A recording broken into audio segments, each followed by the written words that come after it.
When we talk about cheating, we often reduce it to a simple narrative: dissatisfaction, temptation, opportunity. We imagine that if someone strays, it must mean something was fundamentally wrong at home, but psychologically, the story is often more complex. Infidelity is frequently less about sex and more about identity. The psychotherapist Esther Perel has said that when someone has an affair, they are not always looking for another person. They are often looking for another version of themselves. That insight shifts the entire conversation, because instead of asking only what was wrong with the marriage, we begin to ask what was happening within the individual. Over time, long-term relationships can quietly solidify our roles. We become the responsible one, the stable one, the provider, the caretaker, the predictable partner. These roles are not inherently negative. In fact, they are often what make relationships functional, but they can also become constricting. A person who once felt spontaneous may begin to feel routine. Someone who once felt mysterious may feel overly known. The version of the self that existed at the beginning, curious, flirtatious, exploratory, may slowly fade under the weight of daily responsibilities. And then, unexpectedly, someone new reflects back a forgotten self. With this new person, the individual is not defined by history. They are not confined by old arguments or past disappointments. They are seen in a fresh light. They feel interesting again, desired again, alive again. This is not always about love. It is about vitality. Psychologically, affairs often awaken dormant parts of the self. The attention feels intoxicating because it confirms, I still exist beyond my roles. The flirtation says, you are more than the responsibilities you carry. The secrecy, while dangerous, creates a separate space where identity feels expansive rather than fixed. In this sense, cheating can function as an identity experiment. It is an attempt, misguided and destructive as it may be, to reclaim aspects of oneself that feel lost. Youth, autonomy, sexual power, creative energy, adventure, validation. This is why people sometimes cheat even in relationships they describe as loving. The betrayal is not always rooted in hatred or even dissatisfaction.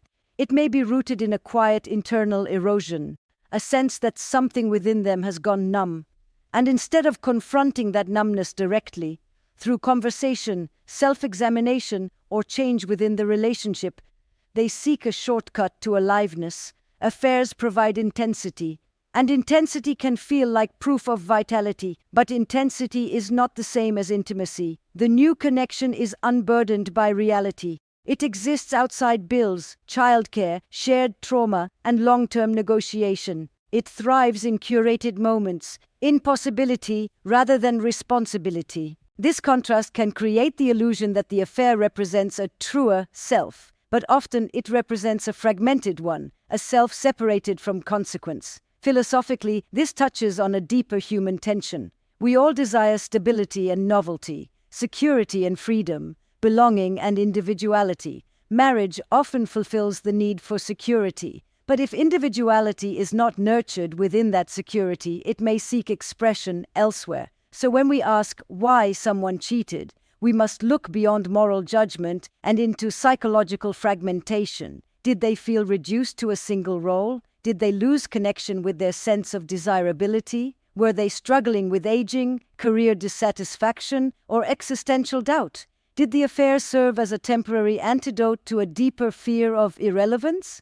None of this excuses betrayal. Responsibility remains with the person who crossed the boundary, but understanding the identity dimension prevents oversimplification, because if cheating is sometimes about reclaiming a lost self, then preventing it requires more than policing behavior. It requires cultivating aliveness within the relationship. It requires asking, who are you becoming? And am I still curious about that person? Long-term love cannot survive on obligation alone. It must allow room for growth, reinvention, and rediscovery. Partners must feel seen not only as who they were, but as who they are becoming. When identity feels stifled, temptation grows stronger. When identity feels supported, secrecy loses its appeal. The tragedy of many affairs is that the vitality people seek externally could have been cultivated internally through honest conversation, shared exploration, renewed erotic energy, or personal growth pursued openly rather than secretly. But that path requires vulnerability. It requires admitting dissatisfaction before it turns into betrayal. So the psychology behind cheating begins not with sex, but with selfhood. It begins with the question, who am I allowed to be in this relationship? And if we are brave enough to ask that question before crisis strikes, we may discover that the need for escape was never about finding someone else. It was about finding ourselves. If cheating is often about identity, about reclaiming a lost or neglected self, then we must also understand the powerful psychological fuel that makes affairs feel so intoxicating in the first place. Secrecy. Secrecy is not a side effect of an affair. It is part of its chemistry. The psychotherapist Esther Perel has spoken extensively about the relationship between desire and the forbidden. What is hidden becomes heightened. What is risky becomes electrified. The very fact that something must be concealed amplifies its emotional charge. From a neurological perspective, secrecy activates anticipation. Anticipation releases dopamine, the neurotransmitter associated with reward and motivation. Dopamine is not about satisfaction, it is about pursuit. It thrives in uncertainty. It intensifies when outcomes are unpredictable. An affair, by its very structure, is unpredictable. There are stolen moments, late-night messages, the thrill of not being discovered. Each interaction carries risk, and risk sharpens attention. It creates a heightened state of awareness that can easily be mistaken for profound connection. But what is often being experienced is intensity, not depth. In long-term relationships, safety becomes familiar, predictable, routine. There is comfort in that stability, but comfort rarely produces adrenaline. And over time, some individuals begin to confuse the absence of adrenaline with the absence of love. The affair reintroduces volatility. It disrupts monotony. It feels like a return to the early stages of romance, when everything is new, when uncertainty makes each interaction charged with possibility. Secrecy also creates a psychological bubble. Inside that bubble, the relationship exists outside ordinary reality. Bills do not intrude. Family responsibilities do not interrupt, past conflicts do not linger, the connection is curated, selective, edited, idealized. Because it must remain hidden, it is protected from mundane friction. This insulation can create the illusion that the affair is purer, more passionate, more aligned, but it is largely untested. It survives precisely because it is shielded from consequence. There is also something psychologically potent about being chosen in secret. It can feel exclusive, conspiratorial, intimate in a way that is different from public commitment. We share something no one else knows. That dynamic strengthens attachment within the affair itself, but secrecy extracts a cost. To maintain a hidden life, a person must divide themselves. They become fragmented, one identity at home, another elsewhere. This division may initially feel empowering, even exhilarating, but over time it produces anxiety. The energy required to conceal, to monitor, to manage stories and timelines creates internal tension. The same secrecy that intensifies desire also destabilizes integrity. This is why some individuals describe feeling both alive and exhausted during an affair. Psychologically, the forbidden carries symbolic weight. Throughout human history, what is restricted often becomes desirable simply because it is restricted. The boundary itself enhances allure. When someone crosses that boundary, they are not only pursuing a person, they are rebelling against constraint. Sometimes that constraint is relational, sometimes it is societal, sometimes it is internal. A rebellion against one's own self-image as predictable, responsible, or restrained. The affair becomes an act of defiance. But defiance is not freedom, it is reaction, and reaction is rarely sustainable. When secrecy is removed, when the affair is exposed, the dynamic often shifts dramatically. The intensity fades, the bubble bursts. What felt transcendent may suddenly feel ordinary. This reveals something essential. Much of the affair's power was not in the person, but in the hidden structure surrounding it. This insight is not meant to trivialize the emotions involved. Affairs can carry genuine feelings, but it does challenge the narrative that what was experienced was necessarily deeper or more authentic than the primary relationship. It may have been more charged, more urgent, more risky, but urgency is not the same as intimacy. So when we explore the psychology behind cheating, we must examine how secrecy manipulates perception. It magnifies attraction, it exaggerates compatibility, it fuels obsession. In contrast, committed love requires transparency, and transparency can feel less thrilling because it removes fantasy. It replaces mystery with reality. The challenge for long-term relationships is not to recreate secrecy, but to cultivate vitality without deception. This requires novelty that is shared rather than hidden, risk that is chosen together rather than pursued alone,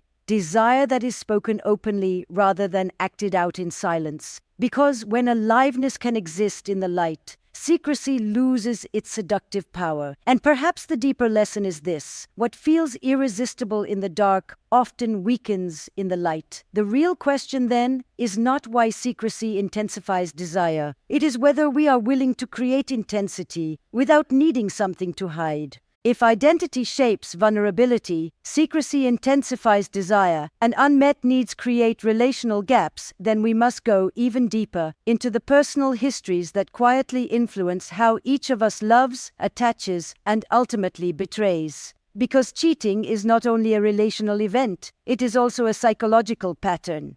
Every individual enters a relationship carrying an attachment blueprint. Long before marriage, long before commitment, we learned something about closeness. We learned whether love feels safe or unstable, whether intimacy brings comfort or anxiety, whether independence feels empowering or isolating. These early experiences do not determine destiny, but they do shape tendencies. The psychotherapist Esther Perel often speaks about how affairs are not simply about dissatisfaction. They are also about unresolved parts of the self. And many of those parts were formed long before the current relationship began. For someone with an anxious attachment pattern, intimacy can feel both essential and terrifying. They may crave reassurance constantly. If they perceive distance, even subtle distance, they may seek external validation to soothe insecurity. An affair, particularly an emotional one, can temporarily regulate that anxiety. It provides affirmation. You are wanted, you are important. For someone with avoidant tendencies, closeness can feel overwhelming. They may value independence to the point of emotional withdrawal. When intimacy in the primary relationship deepens or demands vulnerability, they may unconsciously create distance.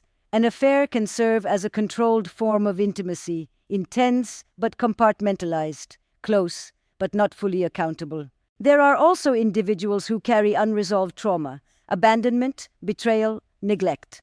For them, cheating can paradoxically function as a preemptive strike. If I betray first, I won't be the one abandoned. This is rarely conscious, but psychologically, it protects against feared vulnerability.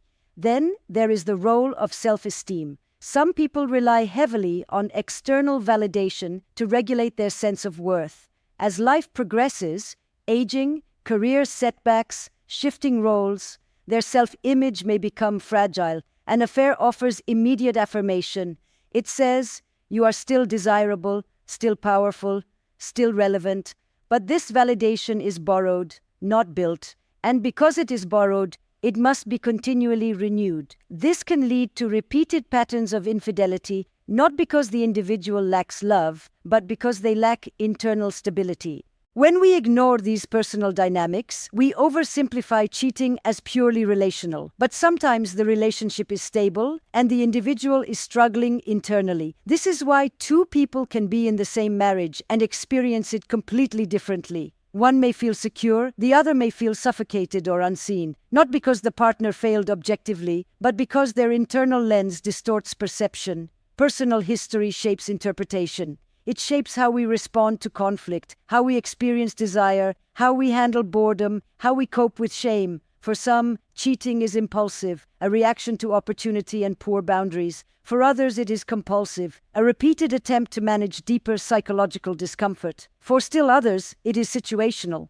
emerging during transitional periods such as midlife crises, career shifts, or major identity changes. Understanding these distinctions matters because prevention and repair depend on insight. If cheating is tied to attachment insecurity, then strengthening emotional safety becomes essential. If it is linked to self-esteem fragility, then personal growth and internal validation must be prioritized. If it stems from avoidance of intimacy, then learning to tolerate vulnerability becomes critical. Without addressing these underlying dynamics, the pattern is likely to repeat, even in a new relationship. This is where individual responsibility intersects with relational healing. A partner cannot heal wounds they did not create. They can support growth, but they cannot substitute for self-awareness. Cheating, at its core, often reveals not only cracks in the relationship, but fractures within the self. And fractures require personal work. Philosophically, this brings us to an important realization. Love does not erase our unresolved histories, it exposes them.